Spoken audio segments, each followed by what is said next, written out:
Hello everyone, welcome to the Naksh family blogs. आज हम माँ वैष्णो देवी धाम के दर्शन करेंगे। घर से हम अमृतसर बस स्टैंड के लिए निकले और जयकारों के साथ हमने अपनी यात्रा का आगाज़ किया। हमने अमृतसर से कटरा के लिए बस की टिकट्स बुक करवाई थी और रात को 11 बजे बस चलनी थी। ये देखिए यहाँ पे फाटक बंद है और हम फाटक खुलने का इंतज़ार कर रहे थे। कटरा के लिए हम बस या ट्रेन दोनों से सफ़र कर सकते हैं। हमने बस की टिकट्स बुक करवाई थी। ये देखिए हम हाल गेट के बाहर पहुंच गए हैं। यहाँ पे हमारी बस खड़ी थी। यहाँ पे देखिए सभी बस की ओर जाने की तैयारी कर रहे हैं। सभी माँ वैष्णो देवी धाम की यात्रा के लिए बहुत ही एक्साइटेड थे। जैसे ही छुट्टियाँ पड़ी तो हमने सबसे पहले डिसाइड किया कि हम माँ के दर्शन करेंगे। और यहाँ पे देखिए बस लगी है। आप अगर बस से सफ़र करना चाहें तो बस से भी ट्रैवलिंग कर सकते हैं। बस का सफ़र भी बहुत आरामदायक होता है। बीच में एक स्टॉपेज होता है लखनपुर में। यहाँ पे देखिए लखनपुर के फेमस लड्डू खाए जा रहे हैं। हम रात के 1:30 बजे लखनपुर पहुँचे थे। अब यहाँ पे देखिए हम सुबह 6 बजे कटरा पहुँच गए हैं। हम सीधा जाके RFID कार्ड के लिए लाइन में लग गए। लाइन बहुत ही लंबी थी क्योंकि छुट्टियां पड़ चुकी हैं और सभी लोग माँ के दर्शन करने आए हुए हैं। यात्रा शुरू करने का पहला स्टेप यही है, RFID कार्ड लेना। ये हमारी सेफ्टी के लिए है। आज से कुछ साल पहले पर्ची मिलती थी पर अब RFID कार्ड मिलता है। इसे आप गले में भी डाल सकते हैं। मोस्टली लोग इसे गले में ही डालते हैं। यात्रा करने के लिए ये बहुत ही ज़रूरी है, इसलिए आप जब भी माँ के दर्शन को जाएं तो आप अपना आधार कार्ड ज़रूर लेकर जाएं। यहाँ पर हमारा सभी का कार्ड बन गया है और अब हम बाहर की ओर जा रहे हैं। ये देखिए ये कटरा का बस स्टैंड है। इसी के बाहर से हमने बाणगंगा के लिए ऑटो किया। बस स्टैंड के बाहर एक फव्वारे वाला चौक आता है। आपको वहाँ से ऑटो बहुत ही आसानी से मिल जाएंगे। एक ऑटो में 4 से 5 सवारी आसानी से बैठ सकती है। ये यात्रा का पहला पड़ाव है। यहाँ पर ही फिक्सिंग पॉइंट है। यहाँ पे एक तरफ जेंट्स और लेडीज़ दोनों की लाइनें होती हैं और अच्छी तरह से चेकिंग होती है। जब श्रद्धालुओं की संख्या ज़्यादा होती है तो यहाँ पर बहुत ही लंबी लंबी लाइनें होती हैं। यहाँ पर पीछे हम सभी का वेट कर रहे थे कि ताकि सभी आ जाएं और इकट्ठे हम लाइन में लगे।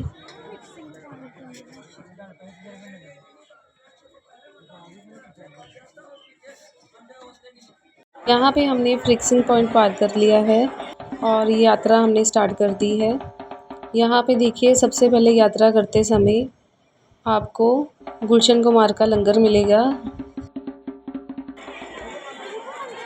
100 मीटर की दूरी पर ही आप घोड़े और प्रैम बुक करवा सकते हैं। अगर आपके साथ बच्चे यात्रा कर रहे हैं तो आप प्रैम भी बुक करवा सकते हैं। अगर आपको प्रैम या घोड़ा बुक करवाना है तो आप इसकी पर्ची कटा सकते हैं। इसके हर पड़ाव पर काउंटर बने हुए हैं। अगर आपको बाणगंगा से भवन तक प्रैम बुक करवानी है तो उसके चार्जेस 540 रुपये हैं। अब हम बाणगंगा पर पहुंच चुके हैं। इसे बालगंगा भी कहते हैं। हनुमान जी को जब प्यास लगी थी तो माँ ने यहाँ पर बाण मारकर पानी निकाला था और हनुमान जी ने पानी पीकर अपनी प्यास बुझाई थी। माँ ने यहाँ पर बाल भी धोए थे और इसीलिए इसे बालगंगा कहते हैं। थोड़ी दूर चल के हमने अपने बच्चों के लिए प्रैम बुक करवाए और थोड़ा रुक के हमने जूस वगैरह भी पिया। यहाँ पे जगह जगह पे जूस की खाने पीने की दुकानें हैं और रास्ते में आप फ़ोटो भी खिंचवा सकते हैं। यात्रा करते समय रास्ते में सभी प्रकार की सुविधाएं हैं। आगे चल के हम एक मंदिर के बाहर रुके और हमने यहाँ पे दर्शन किए।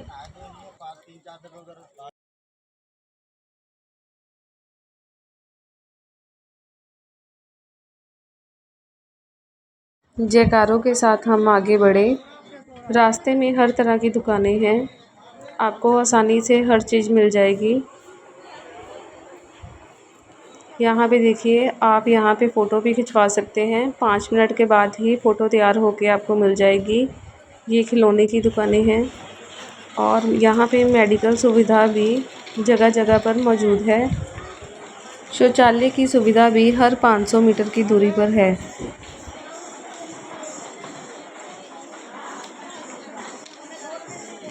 अब हम चरण पादुका मंदिर में पहुंच चुके हैं।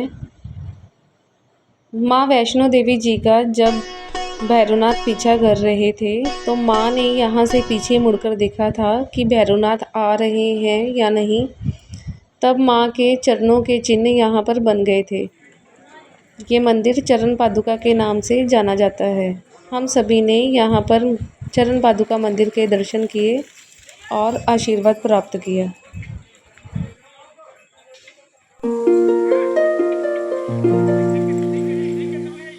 यहाँ से माँ का जयकारा बुला के हमने आगे की यात्रा शुरू की।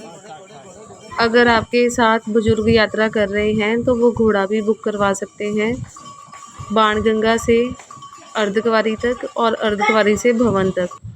और भैरवनाथ जाने के लिए भी आप घोड़ा बुक करवा सकते हैं। ये देखिए, यहाँ से कटरा शहर बहुत ही सुंदर लग रहा है। आगे चल के हमने एक अलग ही तरह की आइसक्रीम खाई। ये मेरे लिए तो बहुत ही नई चीज़ थी। अगर आपको इसका नाम पता है तो आप मुझे कमेंट करके ज़रूर बताइएगा। ये खाने में बहुत ही टेस्टी थी। इसका टेस्ट बिल्कुल मावे की बर्फ़ी जैसा था। माँ को मिलने की खुशी में हम सब झूम उठे थे।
यहाँ से हमने अपनी आगे की यात्रा शुरू की।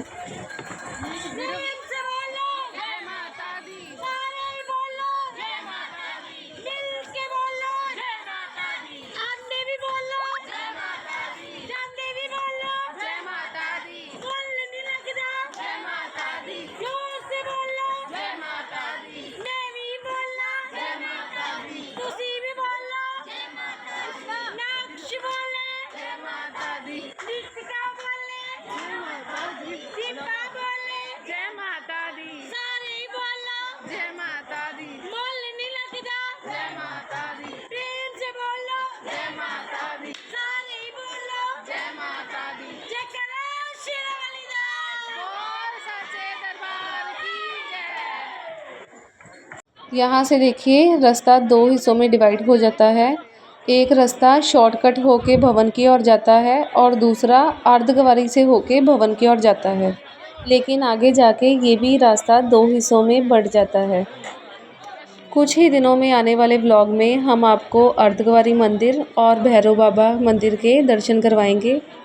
हमने भवन तक जाने के लिए हिमकोटी मार्ग से यात्रा की। यहाँ पे देखिए बोर्ड पर सारी जानकारी दी हुई है।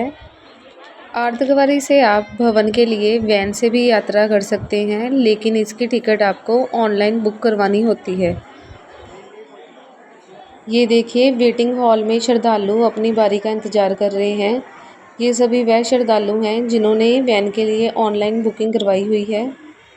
ये आप थोड़ा सा व्यू देख लीजिए। ये नया रास्ता बना है तारागढ़ का, जो बाणगंगा से अर्धकुंवारी पर आकर मिलता है। श्राइन बोर्ड की तरफ से सूचना वाले बोर्ड जगह जगह पर लगे हुए हैं। आगे 500 मीटर की दूरी पर जाके हमने इंद्रप्रस्थ भोजनालय से खाना खाया। यहाँ पे हमने कढ़ी चावल खाए। यहाँ पर राजमा चावल भी मिलते हैं जो कि बहुत ही टेस्टी होते हैं। आगे देखिए हमने यात्रा फिर से शुरू की। यहाँ पर देखिए हेलीकॉप्टर की भी सुविधा मौजूद है। आप कटरा से हाथीमथे तक हेलीकॉप्टर की टिकट बुक कर सकते हैं। यहाँ से भवन 3 किलोमीटर की दूरी पर है। जब भी आप माँ के दर्शन के लिए आएँ तो आप रास्ते को पूरा एंजॉय कीजिएगा।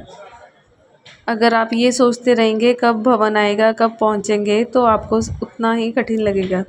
माँ का नाम लेते रहें और आगे बढ़ते रहें। हम तो माँ से यही प्रार्थना करते हैं कि माँ अपने दर्शन के लिए बुलाती रहें। यहाँ पे देखिए रास्ते में हमने एक हिरन भी देखा। ये कुछ मुझे हिरन जैसा लग रहा था, कुछ नीलगाय जैसा लग रहा था। आप मुझे कमेंट करके बताइएगा कि ये हिरन है या नीलगाय। यहाँ से जब माँ के भवन के दर्शन हुए तो मैं ये फीलिंग आपको बोलकर नहीं बता सकती।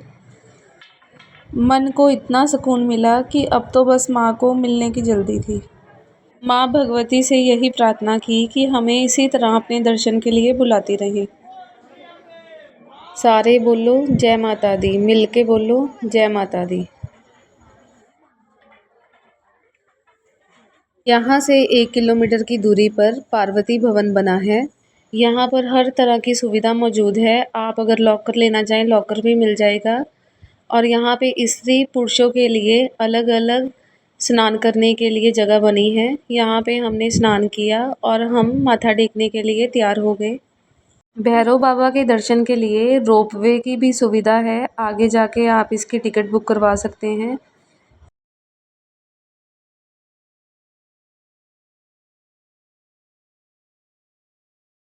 यहाँ पे ये देखिए ये ट्रॉली है, ये भैरव बाबा के दरबार तक सीधा जाती है।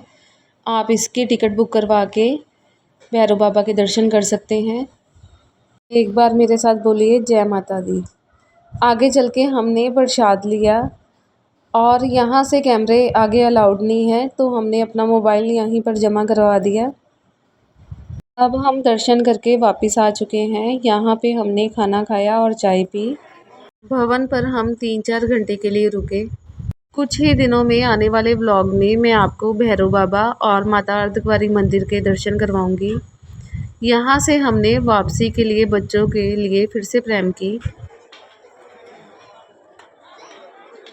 यहाँ पर देखिए लंगूर बैठे हुए हैं और कटरा शहर का व्यू देखिए। ऐसे लग रहा है तारे जैसे धरती पर आ गए हैं। रात होते होते श्रद्धालुओं की संख्या और बढ़ गई थी, क्योंकि गर्मियों में लोग रात के समय ही ज़्यादा चढ़ाई करते हैं।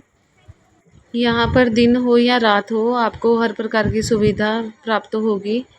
ये देखिए खाने पीने की दुकानें रास्ते में हर जगह हैं और हर जगह शौचालय का प्रबंध है। हमें तो माँ के दरबार में आने का बेसब्री से इंतज़ार रहता है और प्रार्थना करते हैं माँ अपने दरबार पर जल्दी से जल्दी बुलाती रहें। यहाँ पे देखिए नक्श के मामू मामी सभी मसाज करवा रहे हैं। देखिए कटरे पहुंचकर हमने खाना खाया। यहाँ पे देखिए बच्चों ने डोसा लिया था और हम सब ने डिनर किया। हम रात को 12-1 बजे होटल के कमरे में पहुँचे और हमने वहाँ पे रेस्ट की। और ये देखिए कटरा शहर में कितनी रौनक है। नेक्स्ट टाइम जब हम यात्रा पर जाएंगे तो आपको होटल का किराया, बस का किराया, हर एक चीज़ की जानकारी देंगे। जय माता दी।